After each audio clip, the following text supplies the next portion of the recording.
자연스럽게 대선 이야기 뭐 잠깐 좀 하면 어떨까 싶어요.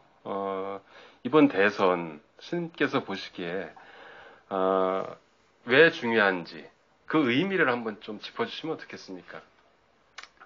대한민국이 사실은 참 분단된 국가로서 뭐 오랫동안 저희들한테는 상처가 많습니다.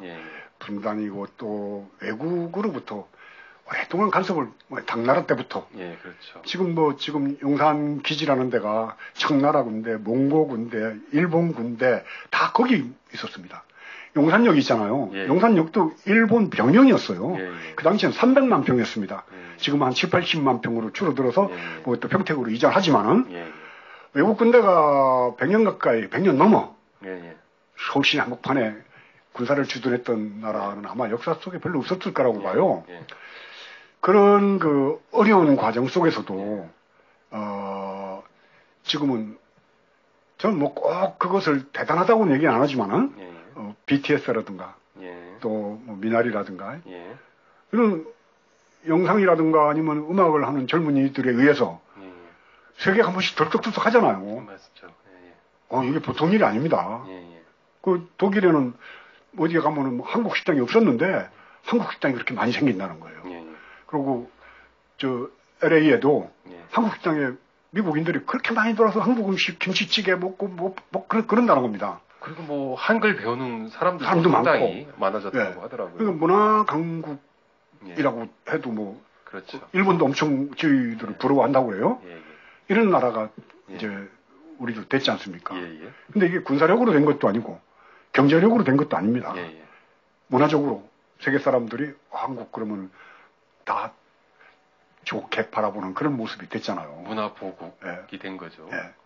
그 이런 정도의 나라가 됐으면 대통령도 거기에 걸맞는 문화적이면서 인문학적으로도 아니면 모든 면에 대해서 지식이 충분하고 어느 자리에 가서도 대화를 나눠도 조금도 무식하다 소리 안 들을 만한 그런 사람이 대통령이 돼야지 됩니다.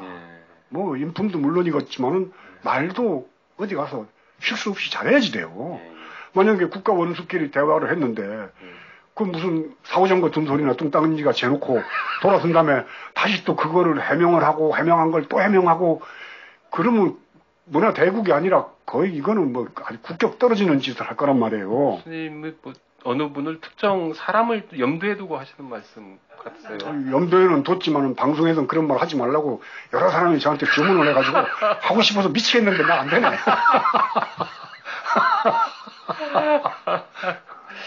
그렇지 않습니까? 그렇죠. 아니 그리고 아직 권력도 들을지 안 들을지도 모르는데 그 미지의 권력을 놓고 서로 똥덩어리 놓고 서로 먹으려고 그러는 똥개들 싸우듯이 으르렁거리는 모습을 봤잖아요. 어디라고는 얘기 안 하겠습니다. 무슨 핵관이 무슨 뭔 관이 내가면서 그것도 뭔 관이 붙는지 너무 웃기잖아요. 아니 권력이 있으면 몰라요. 먹을 것도 없는데 막 으르렁거려가면서 이빨을 내밀고 물어뜯고 막 서로 흔들어내는 거 보면서 저기 만약에 저기다 뭐 먹을 거라도 갖다 놓으면은 저것들이 무슨 짓을 할까? 대한민국 망합니다. 저는 단언합니다. 누구라고 얘기는 안 하지만은 뭐 거의 그 99%는 말씀해 주신 것 같은데요. 어쨌든 그 최근 그 윤석열 후보 그 부인 그 김건희 씨 같은 경우도 계속 논란이 이어지고 있지 않습니까?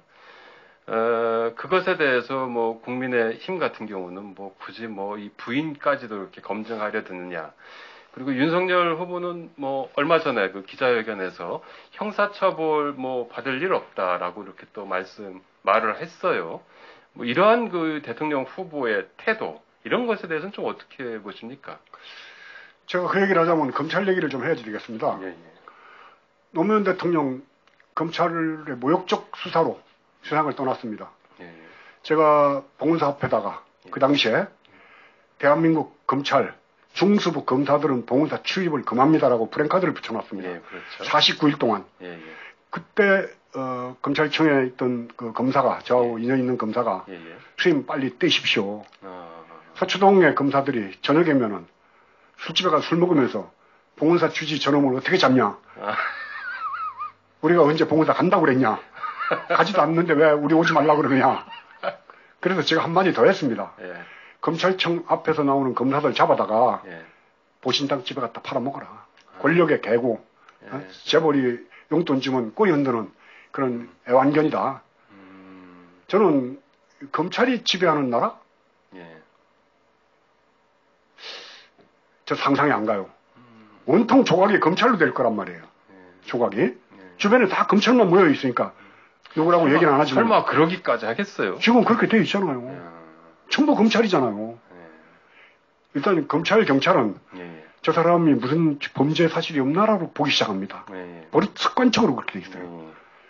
그런 사람들이 지배하는 나라에 산다는 끔찍한 생각을 국민들이 과연 용납할까 싶습니다. 그래서 저는 뭐 소위 얘기하면 윤석열 그 후보의 부인 김건희 씨가 갖고 있는 여러 가지 의혹들, 또 그 장모가 갖고 있는 부동산에 관련된 문제들, 이런 문제들은 저는 뭐 얘기 안 하더라도 윤석열 후보가 갖고 있는 그래도 어디 가서 말은 좀 제대로 해야죠. 말은 국가 원수끼리 만나서 얘기하는데 그 말해놓고 그 말 뒷감당 못하고 다시 해명해야지 되는 짓을 계속 누가 할 거란 말이야. 그러면 나는 문화 강국이 아니라 정말 저질 강국으로 가지 않나 하는 생각이 들 정도. 이건 너무 노골적으로 얘기하는 건가 모르겠다. 앞으로 이제 선거가 이제 2달 남았지 않습니까? 이번에 그 내신 책에 보면은 그 많은 본문들, 60여 편의 그 본문들이 좀 실려 있는데요. 이번 대선 그 후보자들한테 꼭 해주고 싶은 뭐 이런 그 대목, 이야기하고 싶은 대목이 있다면 어떤 건지 한번 한 편 정도 소개해 주실 수 있나요? 뭐 그런 보다면 그냥 저는 그 시청자 여러분들이나 국민들한테 말씀드리고 싶은 거는 뭐다 아는 얘기예요. 저보고 정치성이라고 그럽니다. 정치에 뭔 관심이 많냐? 아마 나중에 또 댓글 많이 달릴 겁니다. 뭔 중이 그렇게 정치에 관심 많냐? 산에서 도나 딱지, 뭐 어쩌고 저쩌고 하는 그런 얘기들이 많은데. 책에도 그 내용이 들어있더라고요. 제일 많이 듣는 얘기 중에 하나더라고. 정치에 무관심 하면은 저질스러운 놈들한테 지배당하는 업보를 받는다라고 플라톤이 얘기했습니다. 뭐 플라톤이 대단한 위대한 정치가나 뭐 철학가는 아니라고 생각하지만은 전 그 말이 굉장히 뼈가 저리게 느껴져요. 그러니까 뭐 우리가 정치에 무관심하면은 아무 놈이나 대통령이 돼가지고 나라를 국민을 개돼지로 보면서 우리를 다스려 나갈 거 아니냐는 거죠. 그러니까 지혜로운 그 국민들의 현명한 판단을 통해서 정치 지도자를 잘 뽑아서 대한민국이 이제는 정말 통일을 지향하는 그리고 평등한 세상을 향해 가는 그런 국가가 만드는데 아마 마지막 기회 같은 거라고 저는 보는 거죠. 그래서 이 막 끓어오르는 에너지를 받아내서 대한민국이 좀 더 행복하고 더불어 함께 사는 세상. 좀 평등해. 너무 차별이 심하잖아요. 있는 사람은 지킨다고 인간 노릇 못하고 없는 사람은 배고프고 지붓고 떠돌아다니다 일가족 자살한다고 사람 노릇 못하는 세상 이제 그만 청산해질 때가 됐다는 겁니다. 사실은 대선 후보로는 제가 제일 적격인데 왜냐하면 나는 부인도 없고 애도 없어서 측근 비리나 자식들 비리 저지를 게 없고 집도 절도 없으시고 없고 또 국정원으로부터 6년 동안 철저하게 사찰을 받았잖아요. 그렇죠. 원세훈 국정원장 때 저 사찰에서 미행 감시도 하시고 그렇죠. 그쪽에서 그러니까 이건 뭐 사찰을 했으니까 더 이상 나올 비리도 없고 부동산도 없고 그래서 참 사실 아까워요 내가 생각해도